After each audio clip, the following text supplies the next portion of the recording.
में दूसरे नंबर पर नेचुरल गैस का खजाना जिस देश में है, वहां नेचुरल गैस की भारी किल्लत पैदा हो गई। ईरान में नेचुरल गैस की कमी होने की वजह से हंगामा खड़ा हो गया, क्योंकि वहां कुछ दिनों से काम धंधे ठप पड़े हैं, कारखाने बंद करने पड़ गए, स्कूलों और सरकारी दफ्तरों तक को बिजली नहीं मिल रही, इसीलिए उन्हें भी बंद करने का आदेश जारी कर दिया गया। परेशान लोग इकट्ठा होकर सरकारी दफ्तरों के सामने पहुंच गए और प्रदर्शन करने लगे।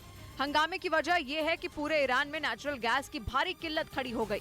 भारी ठंड और बर्फबारी के कारण वहां नेचुरल गैस की डिमांड ऐतिहासिक स्तर पर पहुंच गई, लेकिन सप्लाई में भारी कमी आ गई। हालात इतने बिगड़ गए कि गाड़ियों को सीएनजी तक नहीं मिल रही। अहम सड़कों पर दूर दूर तक बंद पड़ी गाड़ियों की कतार देखने को मिली। लोगों को ईरान में नेचुरल गैस के इतने बड़े संकट का सामना पहले कभी नहीं करना पड़ा। ईरान वो देश है जिसके पास नेचुरल गैस का दूसरे नंबर पर सबसे बड़ा भंडार है।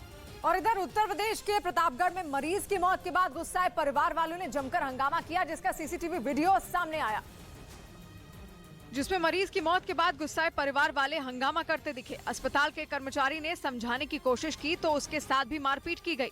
वीडियो में महिलाएं भी मारपीट करती दिखी। काफी गंभीर हालत में था, जिनको प्राथमिक उपचार यहाँ किया गया। आरोप है कि दिलीप सरोज नाम के मरीज की मौत गलत इंजेक्शन देने से हुई। वहीं पुलिस ने इस मामले में कार्रवाई करते हुए एक आदमी को हिरासत में ले लिया। और उधर रूस में फंसी भारत की सबमरीन आईएनएस सिंधु रत्न को भारत लाने का काम शुरू हो गया है। लंबे वक्त से ये पनडुब्बी रूस में है, जिसे वहां मरम्मत के लिए भेजा गया था, लेकिन रूस और यूक्रेन में जंग छिड़ने के बाद ये मरम्मत का काम ऐसा फंसा कि सबमरीन को भारत लाना ही मुश्किल हो गया। कई महीने तो हालात बेहतर होने की उम्मीद में ही कट गए, लेकिन अब इसे वापस लाने के प्लान पर काम शुरू हो गया। खबर है कि रूस से आईएनएस सिंधु रक्षक को नॉर्वेजियन सागर के रास्ते लाया जाएगा। नॉर्वे तक पहुंचने के बाद इसे सी लिफ्ट कर भारत लाने की योजना है। आईएनएस सिंधु रक्षक भारतीय नौसेना के लिए एक बड़ी ताकत है।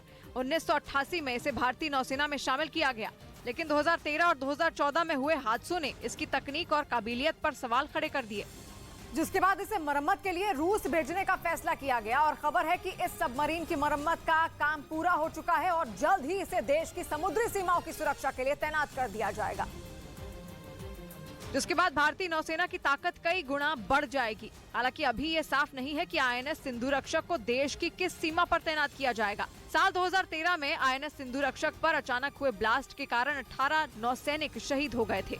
फिर 2014 में भी पनडुब्बी पर एक हादसा हुआ और उसके एक हिस्से में आग लग गई थी। इन दोनों हादसों के बाद इस पनडुब्बी को मरम्मत के लिए भेजने का फैसला किया गया था। इस मरम्मत के बाद भारत और रूस के बीच $70 करोड़ यानी करीब 6000 करोड़ रुपए की डील हुई थी।